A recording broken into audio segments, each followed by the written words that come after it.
अरे सरिता बेटा, तुझे दिक्कत नहीं होती? ये 5 मीटर की साड़ी लपेट कर पूरे घर का काम करती है। तेरी कौन सा अभी शादी हुई है? सूट सलवार पहनकर आया कर, तुझे काम करने में भी आसानी होगी और उलझन भी नहीं होगी। अरे मीम साहब, क्या बताऊं मैं आपको, अब काम करने का है तो करने का है, नखरा करने से क्या होगा, आप ही बताओ। और कौन बोला आपको साड़ी पहन के काम नहीं होता? आप बोलो मेरे को, मैं साड़ी पहनकर एवरेस्ट पर चढ़कर दिखा देगी आपको। अरे सरिता बेटा, मैं समझती हूँ कितनी मेहनती बच्ची है तू, तुझे साबित करने की कोई जरूरत नहीं है, पूरा भरोसा है मुझे तेरे ऊपर। ईशा बहू, जरा 1 कप चाय बना देना। सरिता आ गई है, तुझे पता है ना, जब तक 1 कप चाय उसके अंदर नहीं जाएगी फुर्ती नहीं आती इसको। हाथ ही नहीं चलेगा इसका। मेम साहब, बस इसी वास्ते आपकी इधर आने को ना मेरे को अच्छा लगता है, एक ही बार में बात समझ जाते हो आप, कोई मच मच नहीं। हाँ हाँ, मुझे सब पता है। ले तू चाय पी ले, फिर उसके बाद आराम से काम करके जाना। 1 कप चाय पीकर गले की तरावट करने के बाद काम वाली सरिता ने साड़ी का पल्लू अपनी कमर में खोसा और रगड़ रगड़ के बर्तनों को चमकाने में जुट गई। माँ जी, एक बात बताऊं आपको, ये सरिता इतना चमका कर बर्तन मांज के जाती है ना कि सुबह सुबह उठकर 1 कप चाय बनाकर इसे देने में मुझे जरा से भी तकलीफ नहीं होती, वरना काम वाली को चाय बनाकर पिलाए मेरी जूती। बिल्कुल ठीक कहा बहू तूने, बात तो है इस सरिता में। थोड़ी देर बाद सरिता ने झाड़ू पोछा बर्तन डस्टिंग वगैरह करके घर को बिल्कुल चाक चौबंद कर दिया था। अरे छोटी मैम साहब, लाओ आपके कपड़े, छत पर फैला देती है। अरे रे रे, आपका छत कितना गंदा हो रहा है, इतनी गंदगी में कैसे रह लेते हो आप लोग? मैं तो इतनी गंदगी में पैर भी ना रखूं। अरे अब करे तो क्या करे, मुझसे तो इतनी धूप में छत की धुलाई होती नहीं। और तुझे पता है, हमारी पिछली काम वाली ना इस छत की फसाद की वजह से ही भाग गई थी। माँ जी ने उसे छत धोने के लिए बोल दिया और वो माँ जी से लड़ पड़ी, बस फिर क्या था। माँ जी कोई सुनने वालों में से तो है नहीं, उसने 2 सुनाए, माँ जी ने 10 और निकाल दिया उसे काम से। अब तुझसे क्या छुपाना सरिता, तू तो समझती है ना। अरे अकेले इतने बड़े घर का काम संभालना मेरे बस का नहीं है, इसलिए मैंने तो कसम खा ली है, छत गंदी हो या कीड़े पड़े, मैं तो आंख नाक कान बंद करके बैठी हुई। तेरी बात और है, लेकिन बाकी काम वालियां ना बड़ा एटीट्यूड लेकर आती हैं आजकल, उनसे तो काम करने को कह दो तो 36 बातें सुनाती हैं। अरे मेम साहब, काम चोर है सारी की सारी, आप ना मेरे को बताया करो ये सारे काम। सरिता है ना, सब करके देगी आपको एकदम चकाचक। आप ऐसा करो, 10 मिनट रुको, मैं 5 मिनट में पूरी छत एकदम चमका के आती है। काम वाली की बात सुनकर बहू ईशा का चेहरा खुशी से खिल जाता है, क्योंकि अभी 2 दिन पहले ही उसने सास शांता से इसी बात पर अच्छी खासी डांट खाई थी। एक बात बताओ, काम वाली को सिर्फ झाड़ू पोछा बर्तन का ही पैसा देते हैं हम लोग? अगर फालतू काम करवाएंगे तो वो तो मच मच करेगी ही ना। मैं कहती हूँ घर के सारे काम सरिता करके जाती है, एक आध काम में तू भी हाथ लगा लेगी तो तेरे हाथ कोई खींच कर छोटे नहीं हो जाएंगे। मम्मी जी, आपकी आंखों में मैं ही खटकती रहती हूँ ना। पहले कोई ढंग की काम वाली नहीं मिलती थी, इसलिए काम वाली के जाने के बाद आप उनके किए हुए काम में नुक्स निकालकर एक बार फिर से मुझसे झाड़ू पोछा लगवाती थी। लेकिन अब तो ये सरिता आ गई है, इसने हमारे सारे कष्ट ही दूर कर दिए। कम से कम अब तो मुझे चैन से जी लेने दीजिए। बहू, ये कहानी है ना तेरी किसी और को सुनाना। खूब जानती हूँ मैं कितना बढ़िया तरीके से पोछा लगाना आता है तुझे। एक बार पोछा भिगोकर पूरे घर में रगड़ कर आ जाती है तू। अरे तू तो इन काम वाली की भी सरदारनी है। काम वाली है तो फिर भी पूरे घर में पोछा करने के लिए 2-4 बार धो लेती है, तू तो उनसे भी गई गुजरी है।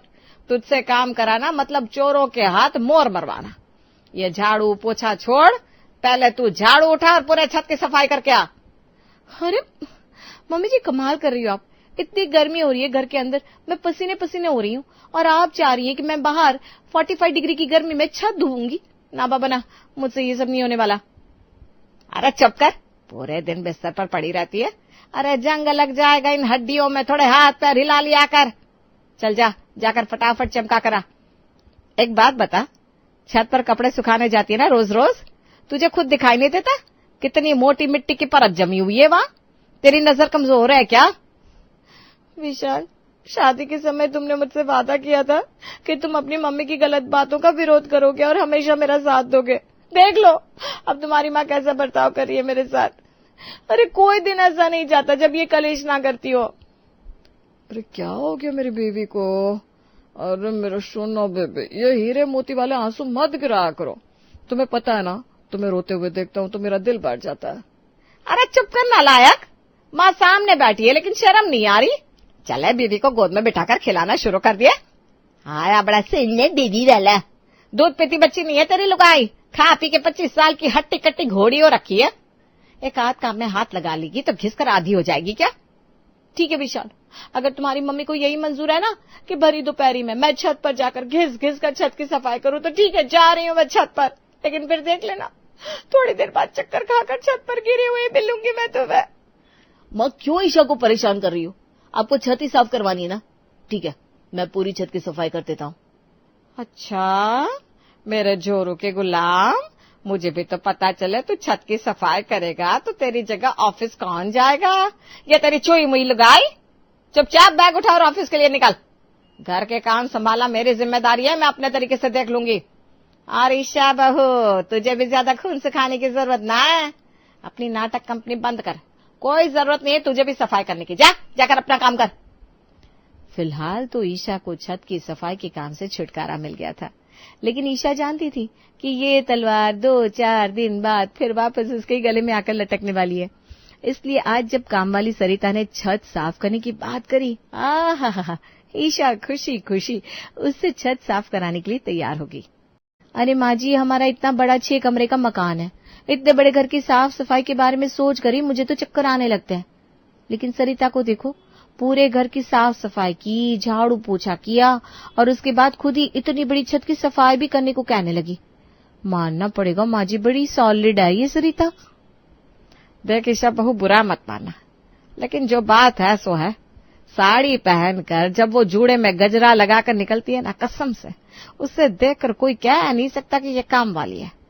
इतनी सुंदर है कि कभी कभी तो मेरा मन करता है मैं उसे ही अपने घर की बहू बना लूं। आपके कहने का मतलब क्या है? आपके घर में काम करने वाली नौकरानी आपको बहू से ज्यादा पसंद है? देख बहू, रंग रूप खूबसूरती पर कोई किसी का जोर थोड़ी ना है कि वो काम वाली है तो सुंदर नहीं हो सकती। भगवान ने रंग रूप देने में कोई कमी नहीं करी उसे। तो बता, क्यों ना एक माँ का दिल चाहे कि उसके जैसी लड़की बहू बनकर घर में आ जाए। अरे मम्मी, क्या बात कर रही हो? ठीक है, आपको कामवाली के हाथ का काम पसंद आ रहा है तो उसे 100 रुपया बख्शीश दे दो, लेकिन ये कौन सी बात होती है कि आप सीधा उसे अपनी बहू बनाने के ख्वाब देखने लगी? अरे मेरा टिफिन बन गया हो तो टिफिन दे दो, मैं अपना डब्बा लेकर ऑफिस जाऊं। आप दोनों सास बहू की मुंगेरी लाल वाली बातें सुनने और समझने की मेरे अंदर शक्ति नहीं है। हाथ हो गई है बिल्कुल। माँ की बात को किनारे कर अंशु अपना टिफिन लेकर ऑफिस के लिए निकल जाता है। संडे का दिन था, सभी लोग सोफे पर बैठकर आराम से टीवी का मजा ले रहे थे। तभी सास शांता बहू ईशा से 1 कप चाय बनाकर देने के लिए कहती है। गाड़ी की तरफ टाइम तो देख ले, 4:30 बज गए। तुझे पता है ना 4:30 बजे चाय पीने की इच्छा होने लगती है मुझे। माँ जी, आप ना मुझे थोड़ी सी देर भी सुकून से बैठने नहीं दे सकती। 4:30 की जगह अगर 5 बजे चाय पी लेंगी तो क्या हो जाएगा? इतना बढ़िया एपिसोड आया है टीवी में, ये सही है भाई। घर की बहू पूरा दिन काम करे और बाकी लोग आराम से सोफे पर पसर कर अपना मनपसंद सीरियल देखें। अरे मेम साहब, आप काहे को छोटी मेम साहब के साथ मच कर रहे लिए? आपको चाय पीने का है ना, मैं बना कर देती आपको चाय। और चाय क्यों, आज तो संडे का दिन है, संडे को मैं कुछ ना कुछ स्पेशल खाना बनाती है ना, इसलिए मैं आपके लिए चाय के साथ ब्रेड रोल बना देगी। 3 दिन से रसोई में वो पैकेट पड़ा हुआ है, अगर आज भी ब्रेड का इस्तेमाल नहीं हुआ ना तो आपको कूड़े में फेंकना पड़ेगा। अरे बेटा, कभी कभी तो मुझे इस बात पर शक हो जाता है कि मेरे घर की बहू तू है या ईशा। सबका कितना ख्याल रखती है। तुझे इस बात की चिंता है कि घर में रखा हुआ सामान खराब न हो, लेकिन ये ईशा, इसे किसी बात की चिंता नहीं। देवर जी, ज्यादा खुश होने की जरूरत नहीं है। यहाँ मेरी बुराई नहीं हो रही, बल्कि आपके लिए कब्र खोदने का काम चल रहा है। कहीं आपकी शादी ना करवा दे माँ जी इसके साथ। बेचारे अंशु को क्या पता था कि भाभी की मजाक में कही हुई ये बात पत्थर की लकीर साबित हो जाएगी। 2 दिन बाद जब अंशु ऑफिस से घर आया तो उसने देखा सरिता सोफे पर बैठे हुए शर्मा रही है और माँ शांता ने उसकी गोद में सुंदर सी साड़ी, नारियल और मिठाई रखी हुई है। अरे अंशु बिल्कुल सही समय पर आया है बेटा, चल यहाँ बैठ जा और सरिता के मुंह में मिठाई खिलाकर इस रिश्ते को पक्का कर बेटा। मम्मी, ये क्या कर रहे हो आप लोग? मैं सरिता को मिठाई क्यों खिलाऊंगा? देख बेटा, एक बहू काम चोर निकम्मी घर में पहले आ चुकी है, अगर दूसरी बहू भी ऐसी ही निकट्टू आ गई ना तो मैं तो फांसी पर लटक जाऊंगी। अरे एक बुढ़िया के ऊपर थोड़ा तो तरस खाओ तुम दोनों भाई। देखो बेटा, सरिता के अंदर ना कोई कमी नहीं है, और तुझे पता है आज ही बताया इसने 12वीं तक पढ़ी हुई है, सुंदर है, सुशील है, मेहनती है, और सिर्फ पढ़ाई की ही तो बात है ना। अरे हमारे यहाँ शादी हो जाएगी, फिर चाहे तो कलेक्टर बना देना, इससे क्या फर्क पड़ता है। इससे पहले कि बेचारा अंशु शादी के लिए मना करता, शांता ने इमोशनल ड्रामा शुरू कर दिया था, जिसके आगे हथियार डालकर अंशु को शादी के लिए हाँ कहना ही पड़ता है। सादगी से शादी के फंक्शन निपटाने के बाद सरिता अग्रवाल परिवार की बहू यानी कि मिसेस अंशु अग्रवाल बन गई ही थी। शादी के 2 दिन बाद। साहब उठिए ना, सुबह हो गई, वरना आप ऑफिस के लिए लेट हो जाएंगी। अरे यार, ये क्या तरीका हुआ? तुम मुझे साहब क्यों बुला रही हो? अब हमारी शादी हो गई ना, अब ये साहब कहना छोड़ दो। ठीक है साहब, अगर आप बोलते हैं तो मैं नहीं बोलेगी आपको। अच्छा चल ठीक है, तैयार हो जाओ, जल्दी से बाजार चलते हैं, तो मैं कुछ अच्छे कपड़े दिलवा देता हूँ। अंशु और सरिता बाजार पहुंचते हैं। बाजार पहुंचकर, हाँ, ये मेरी वाइफ है, इनके लिए कुछ लेटेस्ट ड्रेसेस दिखाओ प्लीज। सर, मैडम का रंग तो बिल्कुल गुलाब की तरह है, इनके ऊपर तो हर रंग खिलकर आएगा। ये देखिए, एक से बढ़कर एक ड्रेस है हमारी शॉप में। देखो सरिता, ये वाला ड्रेस तुम्हारे ऊपर कैसा लगेगा, जरा ट्राई करके दिखाओ। अरे भैया, मैं ऐसे कपड़े नहीं पहनती, मेरे को तो बस साड़ी ही जमती है। अरे सर, आप तो कह रहे थे ये आपकी मिसेस है, ये तो आपको भैया कह रही है। सरिता, क्या कर रही हो? अपने पति को कोई भैया कहता है क्या? अरे वो भैया, मेरे को ना साहब या भैया को साहब या भैया बोलने की आदत है। आपने बोला साहब नहीं बोलने का, तो फिर मैं भैया ही बोलेगी ना। अरे तुम मुझसे हाथ जुड़वा लो। तुम ऐसा करो, साहब ही बोल लिया करो, कम से कम भैया तो मत बोलो। कुछ तो मेरी इज्जत का ख्याल करो। देख रहे हो लोग कैसे नजर से देख रहे हैं मुझे। शॉपिंग का सारा मूड खराब हो चुका था। बेमन से 1-2 ड्रेस लेकर अंशु वापस घर लौट आता है। अगले दिन, सरिता बेटा, वैसे तो तू इतने सालों से इस घर में हमारे बीच में हमारे परिवार का सदस्य बनकर रह रही थी, लेकिन अब तू इस घर की बहू है। आज तेरी पहली रसोई है, अब दिखा दे अपने हाथों का जादू। सारे रिश्तेदार इंतजार में बैठे हैं कि आज तो बहू के हाथ का स्पेशल खाने को मिलेगा। सास की बात सुनकर सरिता दोनों कोहनी घुटने पर टिकाकर जमीन में बैठ जाती है। बड़ी मेम साहब, आपको तो पता ही है, एक कप चाय जब तक मेरे को मिलती नहीं, मेरे बदन में फुर्ती आती नहीं। मेरे को 1 कप चाय बना कर दो, उसके बाद में चुटकियों में काम निपटा देगी। अरे सरिता, ये क्या मेम साहब लगा रखा है? अब मैं तेरी सास हूँ, मम्मी जी बोला कर। और बोल मत, अब तो इस घर में काम वाली बनकर नहीं आई है जो 1 कप चाय के बिना तो अपनी जगह से हिलेगी नहीं। और ये क्या नीचे बैठ जाती है तू बात बात पर? खड़ी हो, घर में इतने महंगे सोफे रखे हैं, ये क्या शोपीस के लिए बनवाया हमने? तू तो पूरी इज्जत का कबाड़ा करके रख देगी। अरे ईशा दीदी, इसमें इतना शर्माने वाली कौन सी बात है? चाय तो मांगिए, कौन सा दारू मांग ली जो आप लोग इतना हाय तोबा मचा रहे हो? अरे बना कर देते इसको 1 कप चाय, वरना ये सारा गुड़ गोबर कर देगी। ईशा जल्दी जल्दी 1 कप चाय बनाकर सरिता के आगे रख देती है और सरिता जमीन में बैठकर चाय को प्लेट में पलट के सुर करके पीने लगती है। अरे शांता, ये कैसी बहू ले आई भाई तू अपने पढ़े लिखे इंजीनियर बेटे के लिए? हमें तो बहू के लक्षण कुछ सही नहीं लग रहे। अरे जीजी, ऐसी कोई बात नहीं है, बहू की ना जरा मजाक करने की आदत है, और कोई बात नहीं है। आप बिल्कुल भी टेंशन ना लो। अभी आप इसके हाथ का खाना खाओगी ना तो उंगलियां चाटती रह जाओगी। बड़ा स्वाद है मेरी सरिता के हाथों में। सरिता बेटा, बस बहुत हो गया तमाशा, अब खड़ी हो जा और फटाफट खाना बना। सरिता खाना बनाना शुरू कर देती है। तभी थोड़ी देर बाद वो देखती है कि घर में एक नई कामवाली आ गई है। एक नई कामवाली को घर में काम करते देख सरिता का पारा गर्म हो जाता है। ए बड़ी मेम साहब, मेरे होते हुए इस घर में इस शन्नो को बुलाने का क्या मतलब है? ए शन्नो, कान खोल के सुन ले, खबरदार जो आज के बाद इस घर में पैर भी रखे लाए तो एक बार जो सरिता किसी के घर का काम पकड़ती है ना, फिर वहां किसी और काम वाली को फटकने भी नहीं देती। अरे माँ जी, आपकी छोटी बहू तो अपनी काम वाली के पतलून से बाहर निकलने को तैयार ही नहीं है। उसको पहले बिठाकर समझा दो कि अब वो इस घर की बहू है, नौकरानी नहीं। ईशा बहू, मुझे तो खुद समझ में नहीं आ रहा कि पता नहीं कौन सी भाषा समझती है ये। मैं तो समझा के थक गई। किसी भी मेहमान के सामने कुछ भी बड़बड़ाने लगती है। सारी इज्जत का कबाड़ा करके रख दिया इसने। अभी दोनों सास बहू अपने दुख एक दूसरे को सुनाकर दिल हल्का कर रही थी कि तभी पड़ोस वाली मिसेस सक्सेना घर की घंटी बजा देती हैं। अरे मिसेस सक्सेना, आप सुबह सुबह हमारे यहाँ, क्या बात है, सब खैरियत है ना? बहन जी, हम तो ये पता करने के लिए आए थे कि ये सरिता का काम खत्म हुआ कि नहीं, कितने बजे तक काम करने आएगी ये? अरे मम्मी जी, ये आंटी जी क्या बोल रही है? सरिता अब कॉलोनी के घरों में जाकर झाड़ू पोछा बर्तन करेगी क्या? हमारे इतने बुरे दिन आ गए कि लोग हमारे घर में काम वाली ढूंढने के लिए आ रहे हैं। अरे तो रुक जाना, मैं बात कर रही हूँ। देखो बहन जी, आपको गलतफहमी हो रही है। माना कि सरिता पहले घर घर जाकर झाड़ू पोछा बर्तन करती थी, लेकिन अब मैंने अपने बेटे की शादी की है उससे, हमारे घर की बहू है वो। अब उसे कौन सी जरूरत पड़ी है जो वो घर घर जाकर काम करेगी। बहन जी, ये सारी बातें आप अपनी बहू को समझाओ। कल उसने ही शाम को आकर पूरी कॉलोनी में अपने काम की बात की है। हमने मना किया तो कह रही थी वो शांता मेम साहब सास होगी अपने घर की, इन लोगों के वास्ते में अपना काम धंधा थोड़ी न छोड़कर घर में बैठेगी। हैं? ए सरिता, इधर आ नालायक कहीं की, क्या बोलकर आई है तो पड़ोस में जाकर। सामने से आ रही सरिता को देखकर वो अपना माथा पीट लेती है। सरिता तो वाकई अपने काम वाली के अवतार में वापस आ गई थी। सूती साड़ी को कमर में खोसकर, बालों का जोड़ा बनाकर वो बिल्कुल वैसी लग रही थी जैसे वो पहले लगा करती थी। मम्मी जी, ये तो सच में काम वाली बन गई है। हाय राम, इतना बड़ा बिजनेस है, पापा जी का क्या इज्जत रह जाएगी हमारी अगर किसी को पता चला कि इस घर की बहू घर घर जाकर झाड़ू पोछा करती है। ए ईशा दीदी, फूट डालने की कोई जरूरत नहीं है। मैं बिल्कुल साफ बोल रही है, किसी भी सास ससुर पति वती के लिए मैं अपना काम धंधा छोड़ेगी नहीं। वर्किंग वुमन है अपन।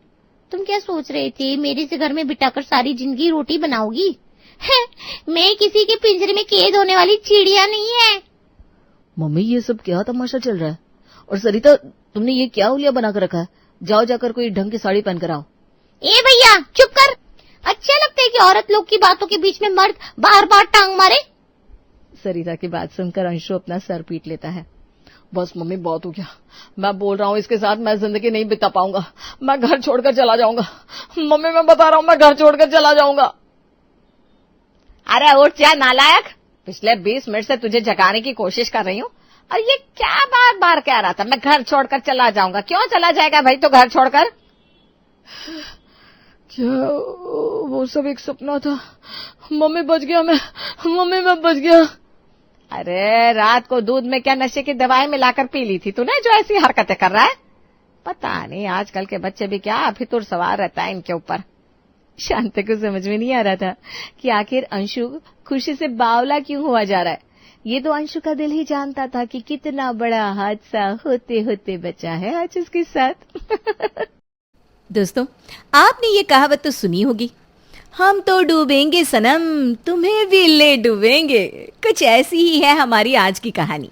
काजल और प्रिया, दो देवरानी जेठानी की, जहाँ काजल है मस्त मौला पर सबका ध्यान रखने वाली, पर वहीं प्रिया है अकड़ू गुस्सैल और बदला लेने वाली। इनकी सास उर्मिला जानती थी उनका नेचर, पर वही बात है ना, कहे तो कहे क्या, बोले तो बोले क्या। तो चलिए उनके घर में चल के देखते हैं कि क्या चल रहा है। बहुओं, ओ दोनों बहुओं, यहाँ तो आओ। आई माँ जी, आई माँ जी। हाँ तो मेरी प्यारी प्यारी बहुस, बात यह है कि मैं जा रही हूँ ट्रिप पर। ट्रिप पर? वाह, ट्रिप पर, वाह। और मेरे साथ जाएंगे मेरे प्यारे प्यारे बेटे। पर माँ जी मुझे तो। क्या हुआ काजल? मुझे मायके जाना था, याद है मैंने आपको बताया था। हाँ तो बेटा चले जाओ ना। प्रिया पीछे से तुम घर संभाल लेना। माँ जी ये क्या बात हुई? अब क्या, मैं क्यों रहूं घर पर? अरे तू अकेली होगी घर पर, खूब एंजॉय करना, खुल के जीना बेटा। नहीं नहीं माँ जी, मुझे अकेले में डर लगता है। तो तू भी चली जा बेटा। नहीं ना माँ जी, मेरा मायका तो कितनी दूर है, जाऊंगी तो महीना भर रह कर आऊंगी, थोड़ी ना हफ्ते में आ जाऊंगी। हाँ बात तो तेरी सही है। हाँ आइडिया, तू काजल बहू के मायके चली जा उसके साथ। हाँ उनके मायके जाके मैं क्या करूंगी? हाँ प्रिया चलो ना, मेरे घर पर बहुत मजे करेंगे हम। भाभी it will look so weird, क्या करूंगी मैं वहाँ आकर? आपके घर वालों पे तो बोझ बन जाऊंगी ना। अरे डोंट वरी, चलो मज़ा आएगा, मम्मी को भी अच्छा लगेगा। ये अच्छा मौका है जेठानी जी को नीचा दिखाने का। बस एक बार मैं उसके घर में एंट्री कर लूँ, फिर तो जेठानी जी आपके ही घर में आपकी बैंड बजा दूंगी। अगले दिन उर्मिला जी वैष्णो देवी के लिए चली जाती है। पीछे देवरानी और जेठानी घर संभालने के साथ अपनी पैकिंग भी कर रही होती है। देखे तो जिठानी जी क्या क्या लेकर जा रही है मायके। ओ तो साड़ी, ड्राई फ्रूट और पैसे लेकर जाए जा रहे हैं। अब नहीं।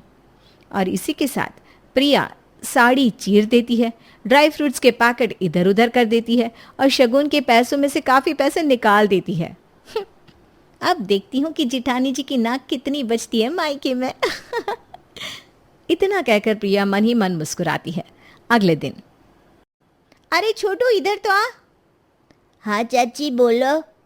छोटू सच बता, तुझे बोर नहीं हो रहा है ना नानी के घर जाने में? नहीं तो, मुझे तो अच्छा लग रहा है।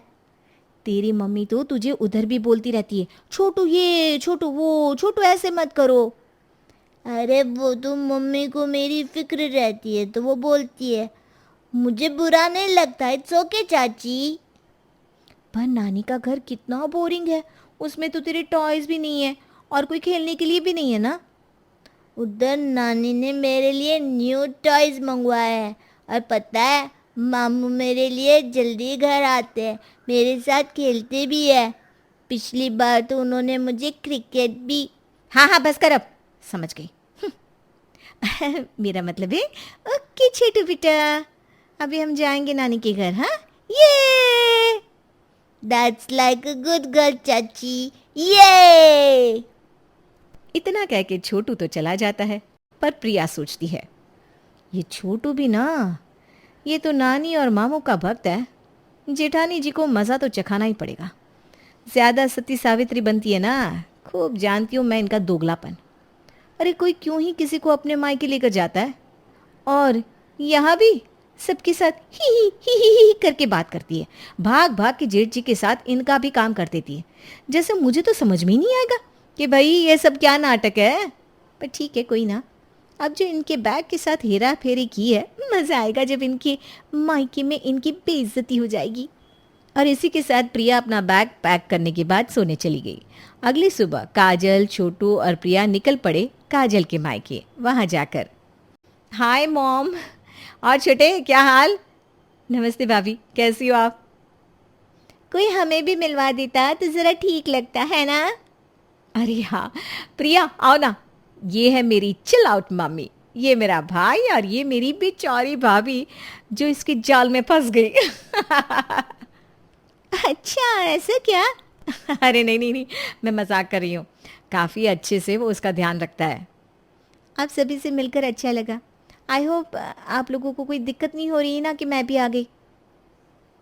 अरे बेटा नाना, तू तो मेरी दूसरी बेटी ही है, इसमें क्या दिक्कत है? Thank you aunty. जहाँ सब प्रिया का दिल से स्वागत कर रहे थे, वहीं प्रिया के तो मन में अलग ही ख्यालात आ रहे थे। अब देखती हूँ यहाँ जेठानी जी का स्वागत कितने दिन तक चलेगा। बड़ी आई।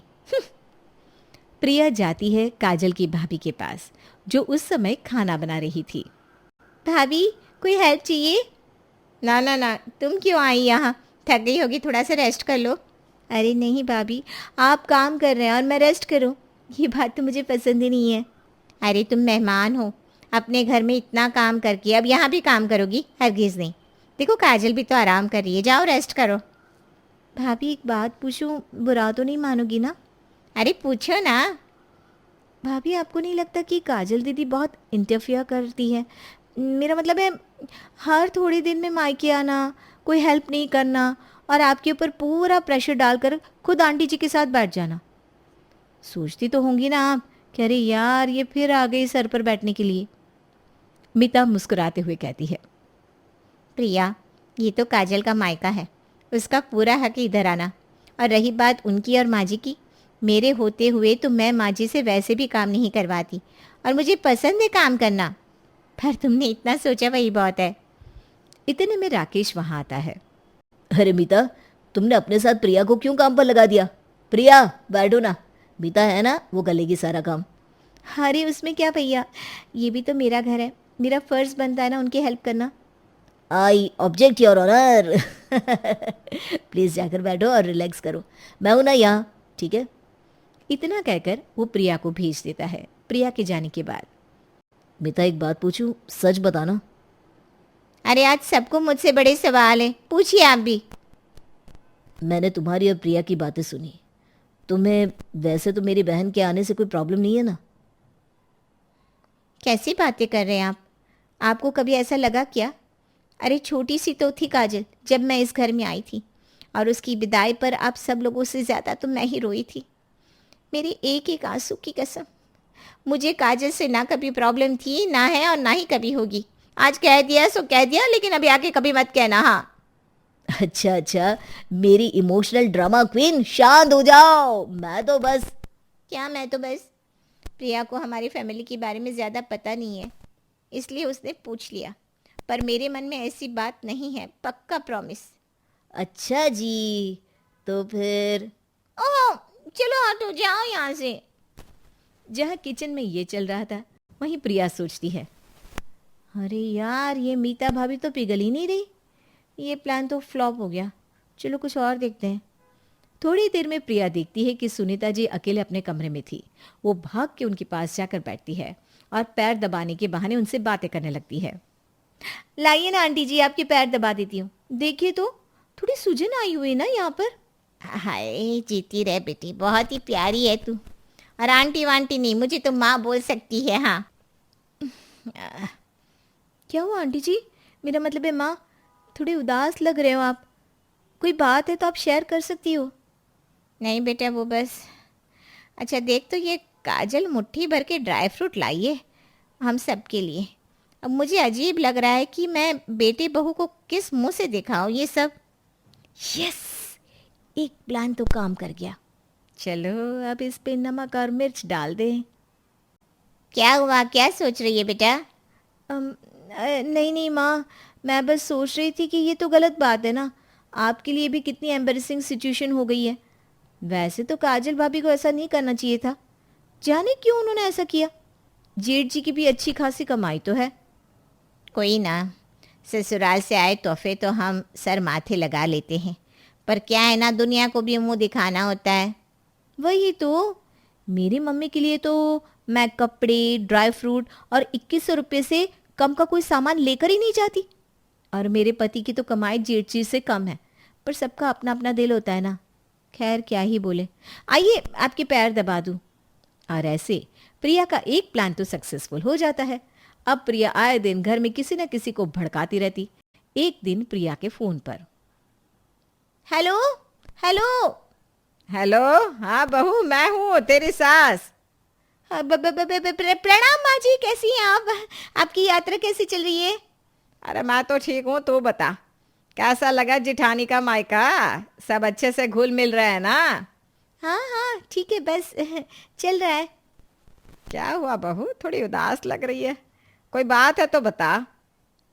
ऐसी तो कोई बात नहीं है माँ जी, पर जब से हम यहाँ आए ना, सब काजल भाभी के साथ ही बैठते हैं। मुझे तो ज़्यादा कोई पूछता भी नहीं। कल भी काजल भाभी और मीता भाभी शॉपिंग पर चले गए और मुझे अकेला छोड़ दिया। मैं जितनी कोशिश करूँ ना, उतना ही ये लोग मुझे पीछे कर देते। इससे अच्छा तो मैं अपने घर पर अकेले ही रहती माँ जी। कम से कम ऐसी बेइज्जती तो महसूस नहीं होती। और ऐसा बोलकर प्रिया झूठ मूठ कर रोने लगती है। अरे अरे, मुझे ये उम्मीद नहीं थी बहू के परिवार से। वैसे तो वो लोग बहुत दिखावा करते हैं, न जाने अब क्या हो गया इन्हें।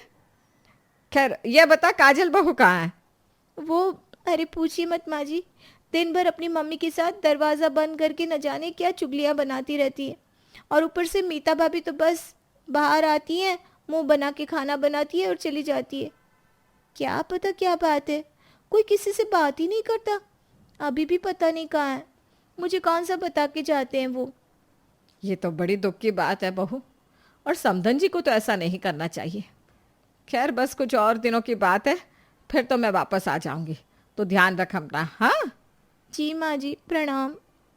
प्रिया के मन में तो फिर से लड्डू फूटा। वो सोचती है, यस, एक और विकेट डाउन। अब तो माँ जी को भी बातों में उलझा दिया। अब एक और टारगेट। टाटा आइडिया। ओए छोटू, चिंटू, यहाँ तो आओ दोनों। जीजा जी। तुम्हारी मम्मी और चिंटू तुम्हारी बुआ, तुम दोनों पर तो बिल्कुल ध्यान नहीं देती हैं। चिंटू, बुआ तुम्हारे लिए टॉयज नहीं लाई इस बार? बुआ ने कहा था कि वो टॉय लाई है, पर जब बैग खोला तो खाली पैकेट निकला। चाची ऐसा तो बुआ ने कभी किया नहीं था, जाने क्या हुआ इस बार, भूल गई होंगी। मेरी मम्मी ऐसे नहीं भूलती, तूने ही रखा होगा और बोल रहा है कि नहीं है। मैं क्यों झूठ बोलूँगा, नहीं था तो नहीं था। और दोनों बच्चों में लड़ाई शुरू हो जाती है। अरे अरे शांत हो जाओ छोटू, जा जाकर मेरे लिए एक गिलास पानी लेकर आ प्लीज। छोटू के जाने के बाद, चिंटू मुझे ये छोटू के सामने नहीं कहना था, पर मैं बताती हूँ। तुझे पता है तेरी बुआ ने जो टॉय लिया था ना, वो उन्होंने छोटू को दे दिया था और कह रही थी चिंटू को कौन देगा इतने महंगे टॉयज, दे देंगे उसे पैकेट और कह देंगे अरे भूल गए, पता नहीं कहाँ चला गया टॉय। पर बेटा ये हम दोनों का टॉप सीक्रेट है, हाँ, किसी को मत कहना। क्या ऐसा किया बुआ ने? मुझे तो लगता था मेरी बुआ सबसे बेस्ट है, पर ऐसा किया, very bad, I don't like her any more. नहीं नहीं बेटा ऐसा नहीं कहते। क्यों नहीं? एक टॉय नहीं दे सकती? ठीक है, मैं भी नहीं खेलूंगा छोटू के साथ। अरे चिंटू सुनो तो। चिंटू वहां से उदास मन से चला जाता है। ऐसे ही दिन कटते रहते हैं और प्रिया जमकर सबके मन में काजल के लिए नफरत पैदा कर रही थी।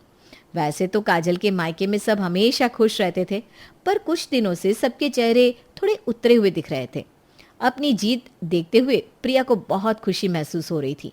एक शाम डोरबेल बजती है और सामने है, हाँ आप सब।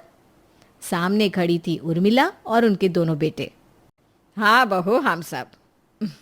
हमने सोचा कि वापस जाते टाइम ट्रेन इधर भी तो रुकती है, तो क्यों ना सब फैमिली टाइम स्पेंड करके ही वापस जाए। अरे नमस्ते सुनीता जी। नमस्ते नमस्ते बहन जी, कैसी हैं आप? सफ़र कैसा था? अरे बहुत अच्छा था, चारों धाम के दर्शन करके तो मन तृप्त हो गया। आपका बहुत बहुत धन्यवाद कि आपने मेरी दोनों बहुओं को अपने पास रखा इतने दिन। भला कौन सी माँ अपनी बेटी के ससुराल वालों को इतना ठहराती है, हाँ? समधन जी, जैसी मेरे लिए काजल और मीता, वैसी ही प्रिया। बड़ी ही प्यारी बच्ची है ये। हाँ जी, वो तो है, छोटी है, थोड़ी बचकानी भी हो सकती है, पर सुनीता जी दिल की अच्छी है ये लड़की। वो तो हम जान गए हैं जी। क्या? कुछ नहीं, आइए ना। और अब आप सब 2 दिन रहकर ही जाएंगे। आज घर इतना चमक रहा है, रौनक ही अलग है। उर्मिला जी और उनके बेटे अंदर आते हैं। प्रिया अपने पति के पास जाती है। हाय, वेलकम, कैसे हो आप? प्रिया थोड़ा थका हुआ हूँ, अंदर जाता हूँ, मुझे प्लीज़ एक कप चाय दे दो ना। हाँ हाँ ज़रूर। तभी वहाँ काजल आती है। अरे आप सब, नमस्ते माँ जी। प्रेम, अरे देवर जी कैसा रहा सफ़र? आप सब थक गए होंगे ना, चलिए आप लोग फ्रेश हो जाइए, मैं तब तक सबके लिए गर्मा गर्म चाय बना कर लाती हूँ और साथ में थोड़े फ्रेंच फ्राइज भी। सब अपने अपने काम में लग जाते हैं। प्रिया अपने पति की बात भूलकर सीधा सास के पास जाती है। देखा मम्मी जी? क्या बेटा? भाभी जी पहले तो आई नहीं और आकर सीधा अपना नाटक शुरू कर दिया। बस यही सब करती हैं वो। अच्छा चलो कोई ना। बहू वैसे काजल और मीता तो किचन में है, तू यहाँ क्या कर रही है? वो मम्मी जी। हाँ बेटा, वो नहीं, गो, हाँ जाओ बेटा, उनकी हेल्प करो। Okay bye. चलो एक बार डाल तो दी उनके कान में, अब देखते हैं जेठानी जी का पत्ता कैसे साफ होता है। प्रिया गुड जॉब। अगले दिन, सुनिए जी, आपको नहीं लगता कि भाभी को थोड़ा टाइम देना चाहिए हम सबको? यहाँ पर सिर्फ अपनी मम्मी और अपने भाई भाभी के साथ ही लगी रहती हैं।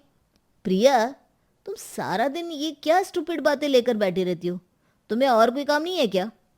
हाँ रूड, एक तो कुछ बताओ तो भी इनको प्रॉब्लम होती है, ना बताओ तो कहते हैं कि बात नहीं करती।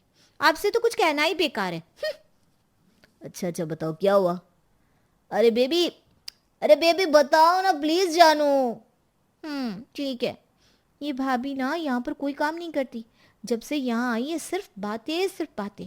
और पता है वो अपने घर वालों के लिए जेठ जी से इतने पैसे लेकर गई और उसमें भी उन्होंने सबको लिफाफे में सिर्फ 101 रुपए दिए। चिंटू के लिए टॉय का पैकेट लेकर आई, लेकिन अंदर से टॉय गायब। इमेजिन, लाना कुछ नहीं है, ससुराल की ही नाक कटा दी और मायके में बस बैठ के ऐश कर रही हैं। वो तो अच्छा था कि मैं थी तो मीता भाभी का काम में हाथ बटा रही थी, वरना वो तो कब की पागल ही हो जाती। अच्छा, पर अभी तो भाभी ही किचन में है। वो ना सिर्फ नाटक करती है। आप सब और माँ जी जो आ गए ना, अब उन्हें नंबर भी तो बटोरने हैं ना। ये लॉजिक्स ना तुम्हारे मुझे कभी समझ में नहीं आते, ना आएंगे। आप तो रहने ही दो। वो अच्छी बनके सबसे पैसे और प्यार दोनों ले लेती है।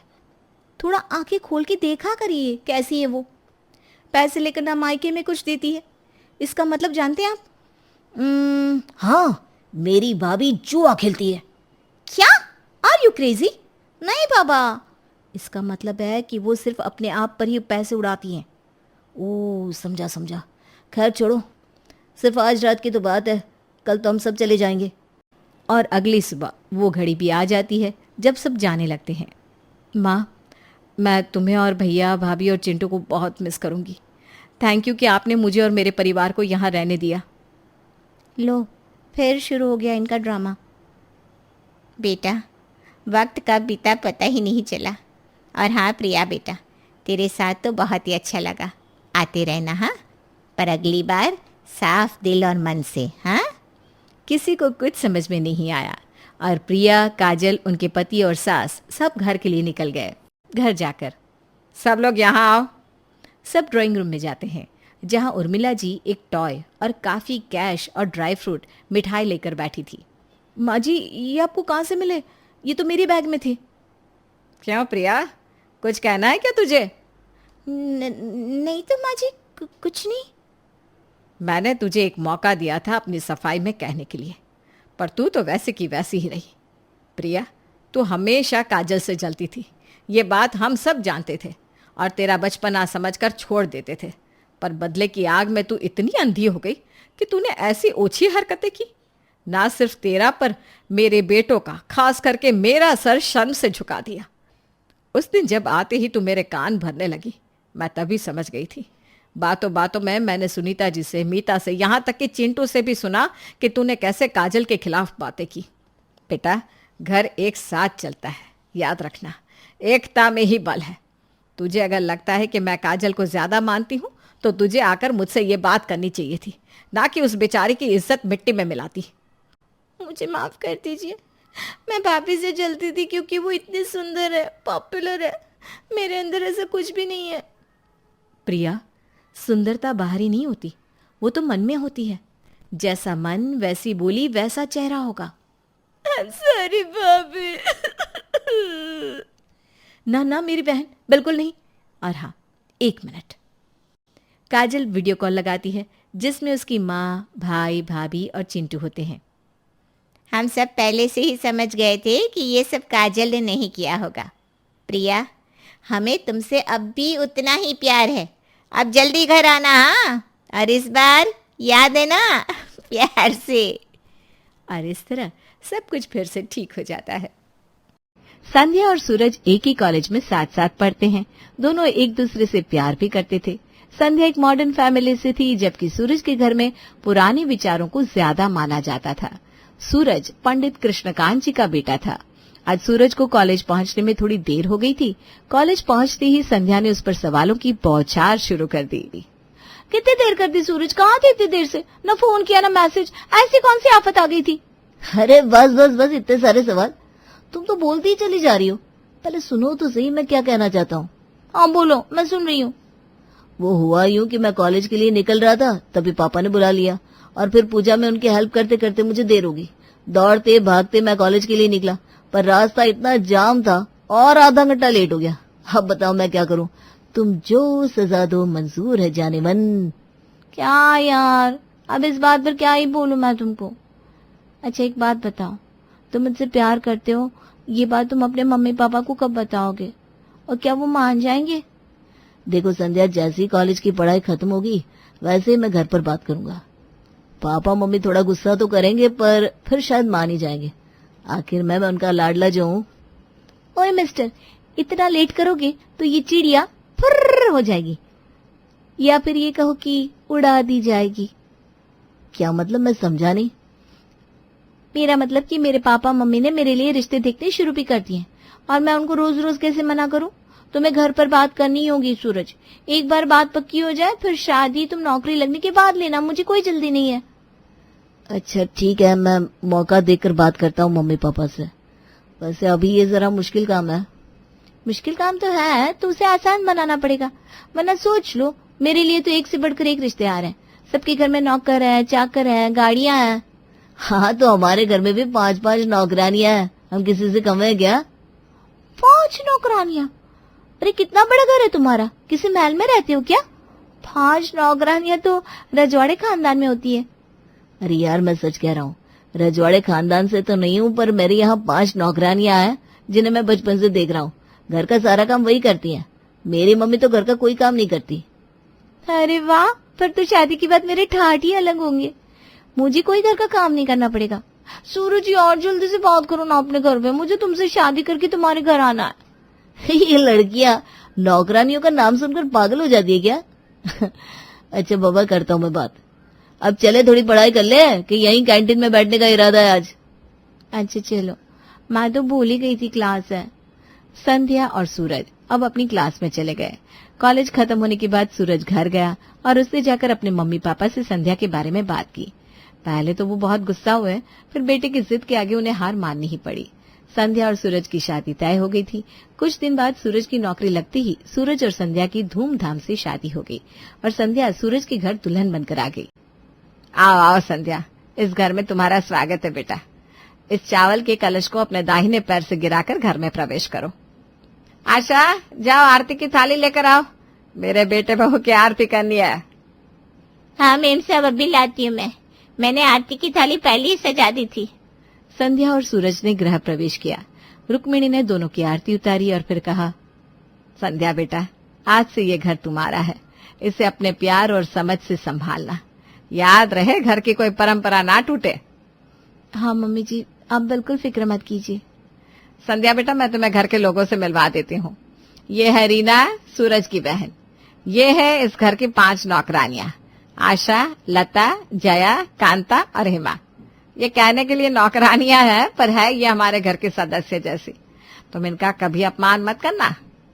हाँ बेटा, हम भी आज तक कभी इनसे ऊंची आवाज में बात नहीं करते, तो तुम भी इनसे प्यार से बात करना। और सूरज को तो इन्होंने गोद में खिलाया है। ये क्या चक्कर है? ये नौकरानियां कब मालकिन से ज्यादा लग रही है, कुछ समझ में नहीं आ रहा। खैर जाने दो, मुझे क्या, मुझे तो इनके काम से मतलब है। जी पापा जी, मैं आपकी बात समझ गई। अच्छा रीना, तू जाकर भाभी को उसका कमरा दिखा दे। चलिए भाभी, मैं आपको आपके कमरे तक ले चलती हूँ। आप बहुत थकी होंगी ना, जाकर थोड़ा आराम कर लीजिए। रीना संध्या को कमरे में छोड़ाई। संध्या ने अपने कपड़े बदले और बिस्तर पर बैठकर 5 नौकरानियों के बारे में सोचने लगी। तभी सूरज कमरे में आया। क्या सोच रही हो संध्या? कैसा लगा तुम्हें मेरा घर और घर के लोग? बाकी सब तो ठीक है सूरज, पर मुझे ये नौकरानियां बड़ी अजीब लगी। मम्मी पापा कैसे उनकी माला जप रहे थे। अरे नौकरानियों को इतना मान कौन देता है? ये आज से हमारे साथ नहीं है, ये तो तब से इस घर में है जब शायद मैं पैदा भी नहीं हुआ था। और इतने सालों से कोई भी साथ रहे तो लगाव तो हो ही जाता है ना। पर तुम्हें क्यों टेंशन हो रही है? किसी ने कुछ कहा है क्या? नहीं सूरज, किसी ने मुझसे कुछ नहीं कहा। बस मेरे मन में ना ये 5 नौकरानियों को लेकर बात आई तो तुमसे पूछ लिया, और कोई बात नहीं है। चलो बहुत रात हो गई है, सो जाते हैं। सूरज के कहने पर संध्या लेट गई और थकी होने के कारण उसे लेटते ही गहरी नींद आ गई। सुबह कब हुई उसे कुछ पता न चला। तभी दरवाजे की खटखट से संध्या और सूरज की आंख खुली। दरवाजे पर कोई आवाज दे रहा था। सुबह हो गई है बेटा, उठ जाओ दोनों, मैं तुम दोनों के लिए चाय लाई हूँ। अरे लता आंटी, आप क्यों चाय लेकर आई? हम दोनों हॉल में आ जाते चाय पीने। अरे कोई बात नहीं बेटा, ये लो चाय, चाय पीकर तैयार होकर बाहर आ जाओ। जल्दी करो, हाँ मेम साहब बुला रही है। हम आते हैं थोड़ी देर में तैयार होकर। लता चली गई। तब संध्या ने सूरज से पूछा, अच्छा सूरज एक बात बताओ, ये लता तुम्हें तुम कहकर क्यों बुला रही थी? ये तो तुम्हारे घर की नौकरानी है ना, इसे तुमसे इज्जत से बात करनी चाहिए ना। अरे संध्या, मैंने तुम्हें बताया तो था, मेरे बचपन से है, इन्होंने मुझे पाल पोस कर बड़ा किया है। अगर इन्होंने तुम्हें पाला है तो मम्मी जी कहाँ थी उस वक्त? तुम तो मम्मी जी के बेटे हो ना। यार इस घर का मुझे कुछ समझ में नहीं आ रहा। संध्या, मैं समझ सकता हूँ तुम्हारे लिए ये सब बहुत अजीब है, पर हमारे घर का सच यही है। मुझे जन्म देने के बाद मम्मी बीमार रहने लगी थी, तभी इन्होंने ही मुझे बोलना, चलना, उठना, बैठना सिखाया। ये मुझे अपने बच्चे की तरफ प्यार करती हैं। ओह अच्छा, तो क्या मुझे इनके पैर भी छूने होंगे क्या? ये सब मुझसे नहीं होगा। अरे नहीं बाबा, इतना भी नहीं करना है, बस इनसे जरा प्यार से रहना, इनका दिल मत दुखाना।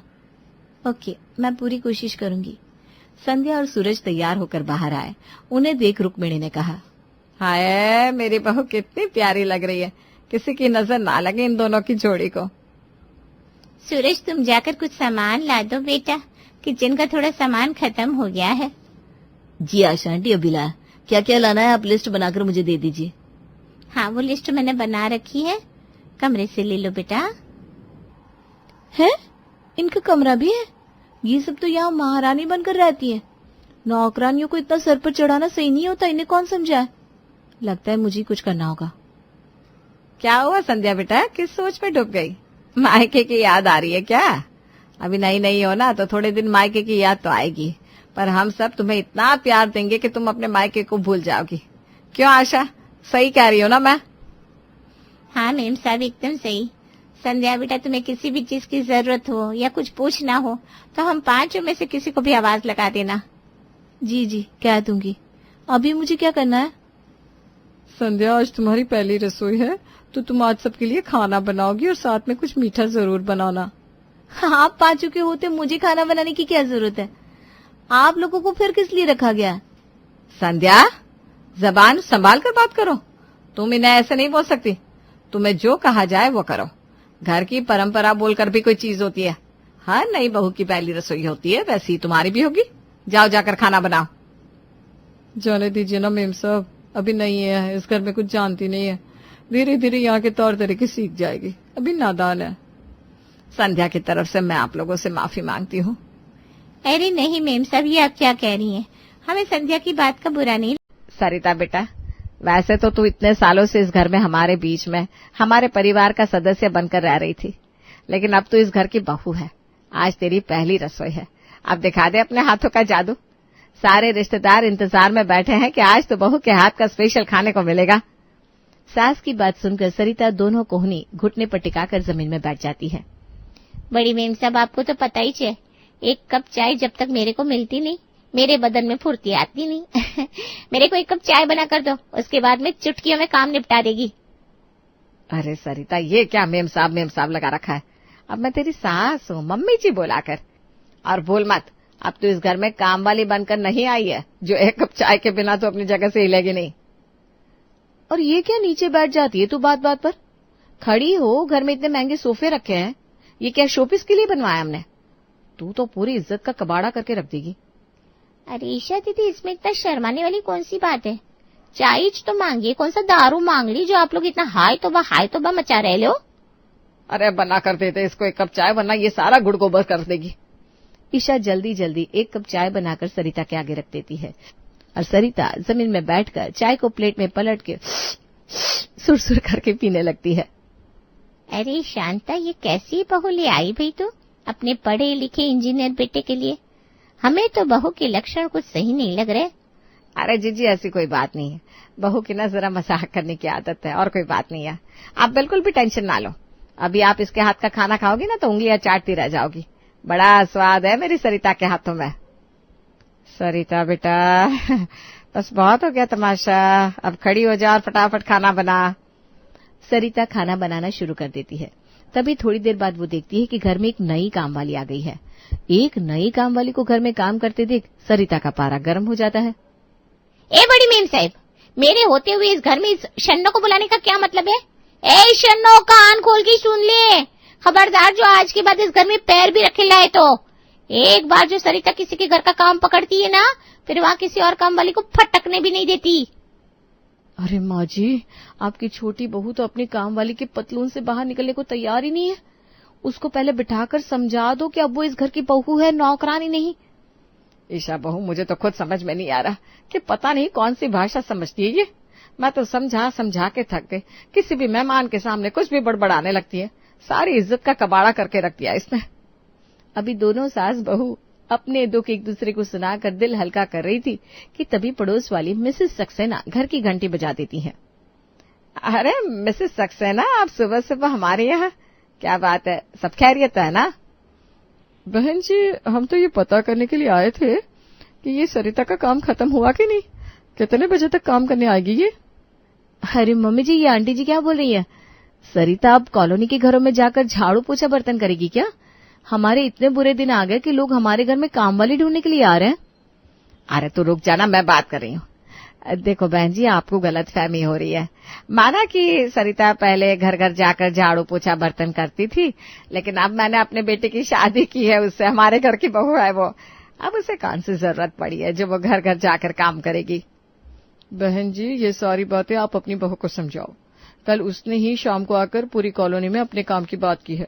हमने मना किया तो कह रही थी वो शांता मेम साहब सास होगी अपने घर की, इन लोगों के वास्ते में अपना काम धंधा थोड़ी न छोड़कर घर में बैठेगी। हैं? ऐ सरिता, इधर आ नालायक कहीं की, क्या बोलकर आई है तो पड़ोस में जाकर? सामने से आ रही सरिता को देखकर वो अपना माथा पीट लेती है। सरिता तो वाकई अपने काम वाली के अवतार में वापस आ गई थी।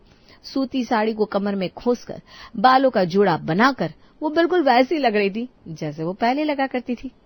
मम्मी जी, ये तो सच में काम वाली बन गई है। हाय राम, इतना बड़ा बिजनेस है पापा जी का, क्या इज्जत रह जाएगी हमारी अगर किसी को पता चला कि इस घर की बहू घर घर जाकर झाड़ू पोछा करती है। ए ईशा दीदी, फूट डालने की कोई जरूरत नहीं है। मैं बिल्कुल साफ बोल रही है, किसी भी सास ससुर पति वती के लिए मैं अपना काम धंधा छोड़ेगी नहीं। वर्किंग वुमन है अपन। तुम क्या सोच रहे थे, मेरे से घर में बिठाकर सारी जिंदगी रोटी बनाओगी? मैं किसी के पिंजरे में कैद होने वाली चिड़िया नहीं है। मम्मी, ये सब क्या तमाशा चल रहा है? और सरिता, तुमने ये क्या उलिया बनाकर रखा है? जाओ जाकर कोई ढंग की साड़ी पहनकर आओ। ए भैया चुप कर। अच्छा लगता है कि औरत लोग की बातों के बीच में मर्द बार बार टांग मारे। सरिता की बात सुनकर अंशु अपना सर पीट लेता है। बस मम्मी, बहुत हो गया। मैं बोल रहा हूँ इसके साथ मैं जिंदगी नहीं बिता पाऊंगा। मैं घर छोड़कर चला जाऊंगा। मम्मी, मैं बता रहा हूँ, मैं घर छोड़कर चला जाऊंगा।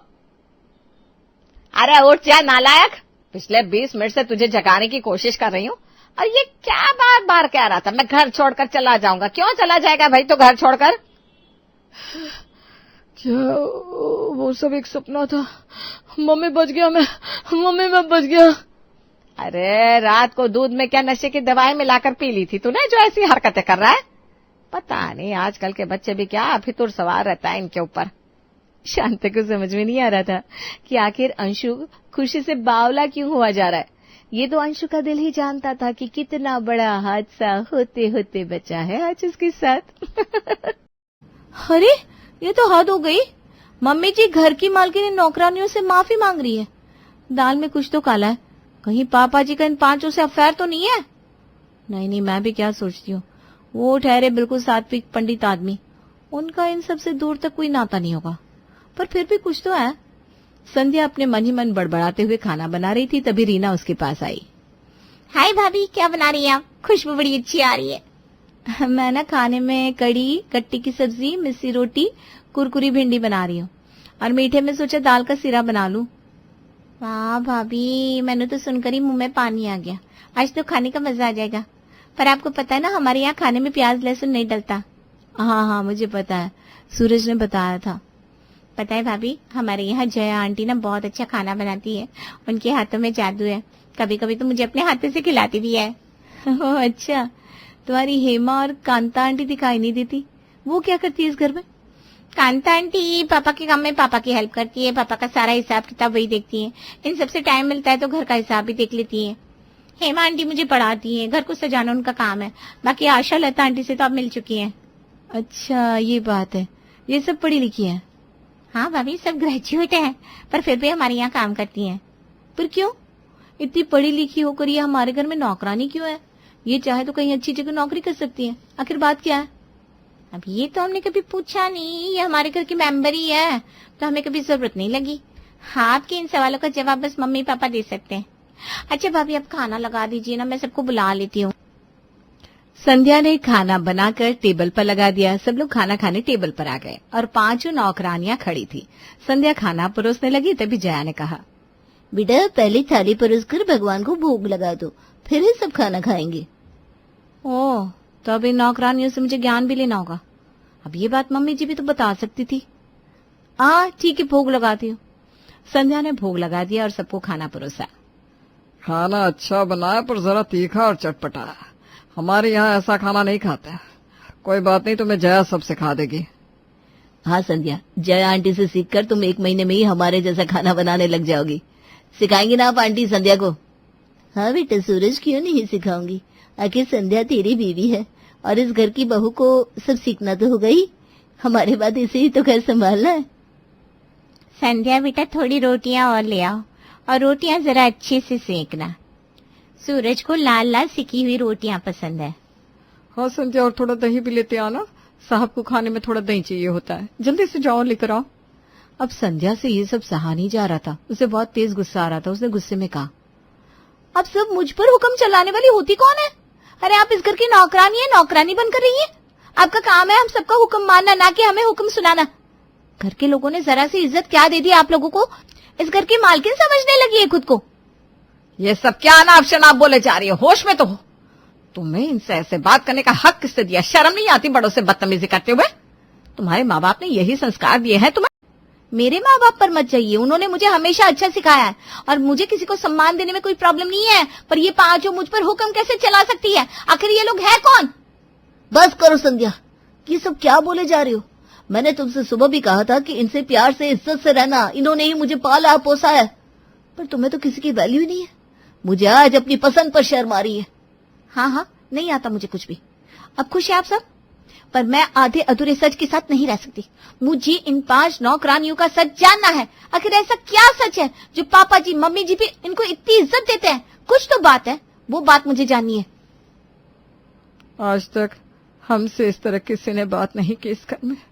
जब से हम इस घर में आए हैं, इसको अपना समझा, सूरज और रीना को अपने बच्चों की तरफ प्यार किया, और आज ये संध्या हम पर उंगली उठा रही है।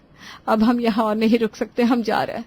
रुको तुम सब, मैं ही तुम्हें यहाँ लाया था ना, तो मेरी परमिशन के बिना तुम सब कहीं नहीं जाओगी। ये तुम सब का भी घर है, तुम सब यही रहोगी। हाँ आंटी प्लीज, आप सब हमें छोड़कर मत जाइए। आंटी आप लोग तो हमारे अपने हो, और अपने लोग तो हमेशा साथ रहते हैं ना। ये सब सही कह रहे हैं। अरे संध्या बहू को सच जानना है ना, तो आज मैं बताती हूँ सच। उसके बाद वो खुद ही फैसला करे कि उसे यहाँ रहना है या अपने मायके जाना है। हाँ, सोचा था ये सच अब कभी बोलना नहीं पड़ेगा, और हम सब भूल भी चुके थे, पर आज ये सच फिर खुलेगा। बात उन दिनों की है जब सूरज का जन्म हुआ था। तुम्हारे पापा जी किसी काम के सिलसिले में गांव गए थे। वो दिन मुझे आज भी याद है। जब मैं गांव के रास्ते से जा रहा था तो एक झोपड़ी से रोने की आवाज आई। मैंने जाकर देखा तो आशा, लता, जया, कांता और हेमा जोर जोर से रो रहे थे। बीती रात को आंधी की वजह से उनकी झोपड़ी कई जगह से टूट चुकी थी। मेरे पूछने पर आशा ने बताया कि हम अपनी माँ के साथ यहाँ रहते थे। हमारी माँ खेत में मजदूरी करके हमारा पेट पालती थी। अचानक माँ बीमार हो गई और एक दिन चल बसी। अब हमारा कोई नहीं है, हम 2 दिन से भूखे हैं। मुझे उन पर बहुत दया आई।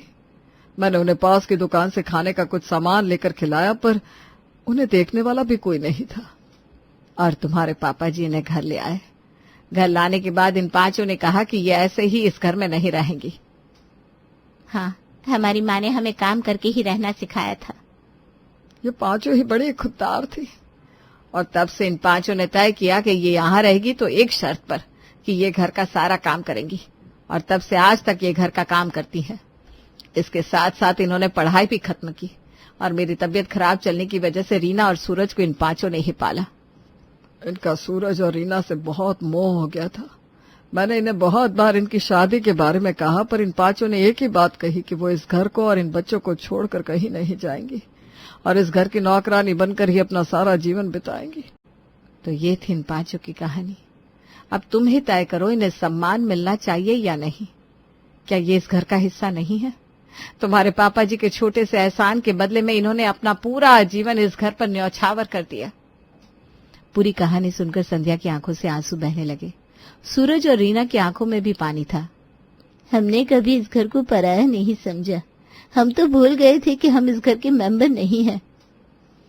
भगवान जानता है, हमने सूरज और रीना को अपनी जिंदगी ही मान लिया है। आज बरसों बाद माँ की याद आ रही है। काश माँ हमारे साथ होती। मुझे माफ कर दीजिए आप सब, मैंने आप लोगों को समझने में गलती कर दी। मुझे नहीं पता था कि आपने इतना कुछ किया इस घर के लिए। मैं पागल तो बस बिना कुछ सोचे समझे कुछ भी बोल रही थी।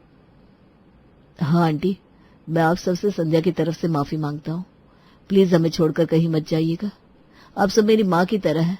भले ही आपने हमें जन्म नहीं दिया, पर माँ जैसा प्यार तो दिया है। और आज से खबरदार, अगर किसी ने इन 5 के लिए नौकरानी शब्द का इस्तेमाल किया तो मुझसे बुरा कोई नहीं होगा। भैया सही कह रहे हैं, भाभी को रहना है तो रहे इस घर में, वरना अपने मायके चली जाए। पर आज से ये 5 माँ समान मौसी कहीं नहीं जाएंगी, ये हमारे साथ ही रहेंगी। मुझे कहीं नहीं जाना, मुझे भी आप सबके साथ रहना है। और ऐसे घर से कौन जाना चाहेगा जहाँ सास के साथ साथ और 5 माँ का भी प्यार मिले। आप लोग बोलिए ना, आप लोगों ने मुझे माफ कर दिया ना। मुझे आप सबके साथ रहना है, आप सबसे बहुत कुछ सीखना भी है। अब 5 एक साथ बोल पड़ी। हाँ हाँ, हमने तुम्हें माफ किया। हाँ, हमने तुमने माफ किया। हाँ हाँ, हमने तुम्हें माफ किया। अब सब ठीक हो गया था। संध्या को भी सबक मिल गया था और उसे सच भी पता चल चुका था। अब वो उन 5 नौकरानियों की अपनी सास जैसी इज्जत करने लगी और उनका घर खुशियों से झूम उठा था।